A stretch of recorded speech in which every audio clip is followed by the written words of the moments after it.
హైదరాబాద్ మహానగరంలో మూసీ నది మహోగ్ర రూపం దాల్చింది. భాగ్యనగరం జల దిగ్బంధంలో చిక్కుకుంది. మూసీ నది ఉగ్ర రూపంతో లోతట్టు ప్రాంతాలన్నీ మోకాల్లోతు నీట మునిగాయి. ఎగువ ప్రాంతాల నుంచి భారీగా వస్తున్న వరద నీటితో మూసీ నది ప్రమాదకర స్థాయిలో ప్రవహిస్తోంది. ఇటు ముసరాంబాగ్ పాత వంతెన పై నుంచి వరద నీరు ఏకంగా 10 అడుగుల ఎత్తున ప్రవహిస్తోంది.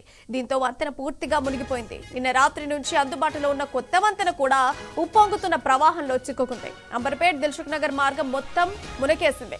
ఇక నది పరివాహక ప్రాంతాలు లోతట్టు ప్రాంతాలన్నీ జలమయమయ్యాయి. ఎక్కడ చూసినా నీళ్లే కనిపిస్తున్నాయి. ఉప్పొంగి ప్రవహిస్తున్న మూసీ వరద ఇండ్లలోకి చేరడంతో కట్టుబట్టలతో ప్రజలు పరుగులు తీస్తున్నారు. హైదరాబాద్ హిమాయత్ సాగర్ గేట్లు ఎత్తడంతో మూసీ నదికి వరద ఒక్కసారిగా పోటెత్తింది. దీంతో చాదర్గఢ్ ప్రాంతంలోని మూసానగర్, శంకర్ నగర్ ప్రాంతాల్లో ఇండ్లలోకి చేరిన వరద నీరు చేరింది. అటు ఎంజీబీఎస్ కూడా మూసీ వరదల్లో చిక్కుకుంది. బస్సులన్నీ రోడ్డు మీద ఆపేశారు. మోకాల్లోతు నీటిలో ప్రయాణికులు పడుతున్న అవస్థలు అన్నీ ఇన్ని కావు.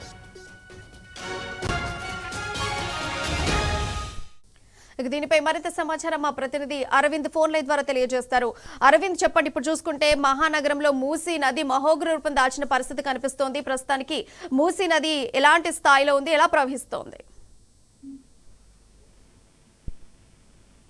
ఏదైతే చూసుకుంటే తెలంగాణ ఒక ఎక్కువ భారీ వర్షాలు ఉన్నాయని తెలుస్తుంది. మరొక వైపు కూడా తేలికపాటి వర్షాలు ఉన్నాయి. ఈ కొద్ది వర్షానికే ఇప్పటికే హైదరాబాద్ లో కొన్ని ప్రాంతాల్లో భారీగా వరదలు వస్తాయి. అలాంటిది భారీ వర్షం కొట్టినప్పుడు మూసీ ప్రవాహిక ప్రాంతం కూడా ఇప్పటికే భారీగా వరద నీరు వచ్చి చేరింది.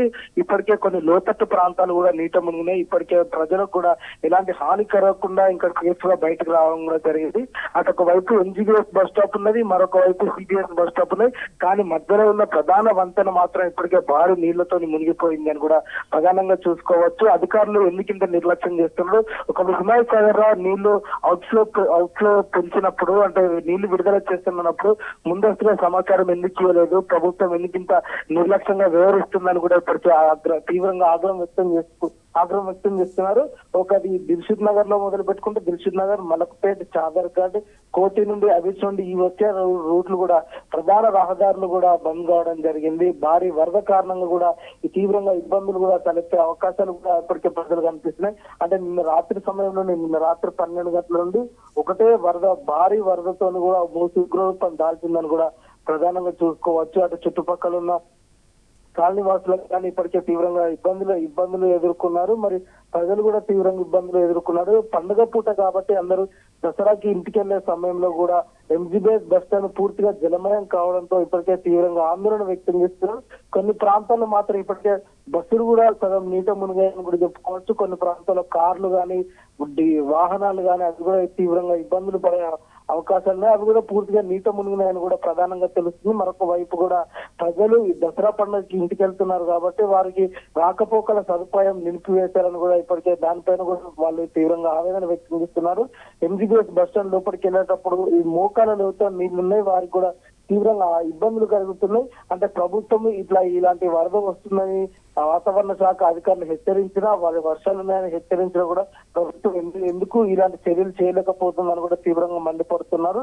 అటొక వైపు మ్యాన్ హోల్స్ లో ఉన్న సిల్ట్ క్లీన్ చేస్తే ఈ పాటికి ఇలాంటి వరద వచ్చినప్పుడు, రోడ్డు పైకి వరద వచ్చినప్పుడు కూడా మ్యాన్ హోల్స్ లో క్లీన్ ఉంటే ఎప్పటికప్పుడు వరద నీరు వెళ్ళిపోయేది కదా. వీళ్ళందరూ ప్రభుత్వం పట్టించుకోకపోయేసరికి ఈ విధంగా ఉన్నాయని కూడా ఇప్పటికే వాళ్ళు తీవ్రంగా మండిపడుతున్నారు. ఒక దిక్కేమో అటు గర్భిణీ స్త్రీలు కానీ, అటు సీనియర్ సిటిజన్ కానీ, అటు చిన్నపిల్లలు కానీ ఇంట్రెస్టెడ్, అంటే ఏదైతే తెలంగాణ రాష్ట్రానికి మరియు చుట్టుపక్కల ఉన్న రాష్ట్రాలకు సంబంధించిన హైదరాబాద్ లో ఎంజీబీఎస్ చాలా పెద్ద బస్సు ఉన్నాయి.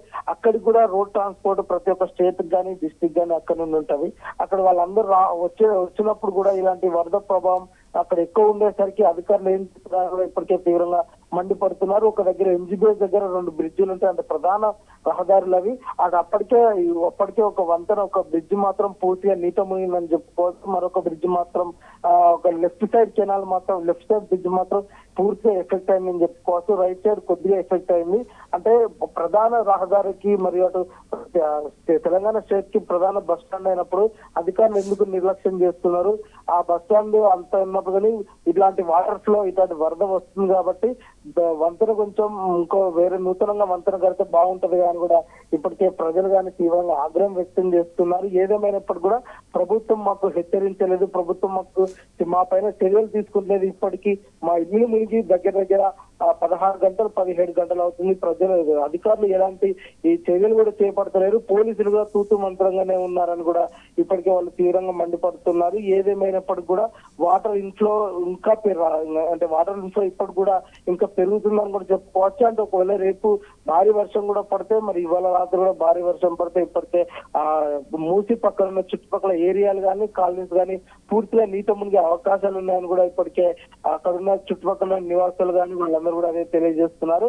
మరి ఏదైతే మూసి పక్కన రేవంత్ రెడ్డి ఇటీవల చెప్పిన మూసి ఫ్రంట్ డెవలప్మెంట్ అని చెప్పారో దాని దగ్గర కూడా అక్కడ 2-3 క్రేన్లు కూడా నిలిచినాయి. ఆ 2-3 క్రేన్లు కూడా ఈ వరద ప్రభావానికి కూడా కొట్టుకుపోయిన పరిస్థితి కనిపిస్తుంది. అక్కడ ప్రైవేట్ ఏజెన్సీ ట్రావెల్స్ కూడా బస్సులు చుట్టుపక్కల కూడా ఉన్నాయి, అవి కూడా పూర్తిగా నీటి మునిగినాయని కూడా ఇప్పటికే ప్రధానంగా కనిపిస్తుంది. మరి ఎంజీఎస్ బస్ స్టాండ్ లోపలికి కూడా పూర్తిగా వాటర్ రావడం జరిగింది. అక్కడున్న ప్రజలు అక్కడనే ఉండిపోయారు, సిబిఎస్ దగ్గర ఉన్న ప్రజలు కూడా ఇక్కడనే ఉండిపోయారు. మధ్యలో మాత్రం మూసి ప్రవాహిత ప్రాంతం ఉగ్రరూపం దాల్చింది.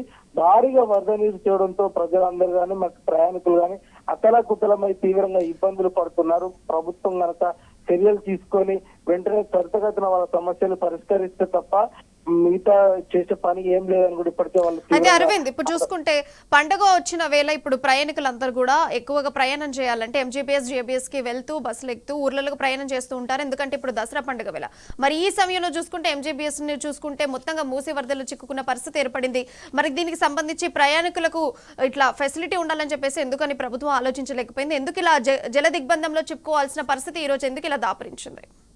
ప్రధానంగా చూసుకుంటే నిన్న నుండి అటు కాలేజీలకు కానీ హాస్టల్స్ కానీ సెలవులు ఇవ్వడం జరిగింది. ఈ సెలవులు ఇచ్చిన సమయంలో అందరూ అంటే దూరం ఉన్న వాళ్ళు రేపు ఇంటికి వెళ్దాం అనుకునే వాళ్ళు కూడా అందరూ ఈ రోజు ఉదయం సమయంలో కానీ అంటే 6-5 సమయంలో కూడా అందరూ బస్ స్టాండ్ కు రావడం జరిగింది. వచ్చే సమయంలో కూడా ఒకటిసారి భారీ వరద రావడంతో అంటే ఎంజీబీఎస్ బస్ స్టాండ్ ఉన్న వాళ్ళు కొంతమంది బస్ ఎక్కిన వాళ్ళు అటే చిక్కుకుపోయారు, ఇటు సిబిఎస్ బస్ స్టేషన్ లో కూడా కొంతమంది అక్కడున్న వాళ్ళు అటే కూడా చిక్కుకుపోయారు. భారీ వరదతోని చుట్టూ అటు సిబిఎస్ ఇటు ఎంజీబీఎస్ ఇటు పురాణపూల్ అటు ఆ వంతెన ఈ చుట్టుపక్కల మొత్తం కూడా భారీ వరద నీరు చేరడంతో ప్రజలందరూ అల్లకల్లోమేలు అస్తవ్యస్తంగా అయిపోయారు. ఇంకోటి ఏంటంటే ఇంకొంచెం వరద వస్తే తీవ్రంగా కొట్టుకుపోయే అవకాశాలు ఉన్నాయని కూడా ఇప్పటికే వాళ్ళు మండిపడుతున్నారు. ఏదేమైనప్పుడు కూడా తెలంగాణ రాష్ట్రంలో 2-3 రోజులు భారీ వర్షాలు ఉంటాయి కాబట్టి ఇలాంటి వరదలు ఇంకా తీవ్రంగా వచ్చే అవకాశాలు ఉంటాయి కాబట్టి అధికారులు అప్రమత్తంగా ఉండి ప్రజలకు ముందస్తు హెచ్చరించి ఎక్కడెక్కడైతే మూసి ప్రవాహిత ప్రాంతం ఉంటుందో వాళ్ళు చుట్టుపక్కల ఉన్న వాళ్ళందరూ కూడా హెచ్చరికలు జారీ చేసి వాళ్ళని సురక్షిత ప్రాంతాలకు తీసుకెళ్లాలని కూడా వాళ్ళు తీవ్రంగా ఆవేదన వ్యక్తం చేస్తున్నారు. Priya. Right Aravind, thank you.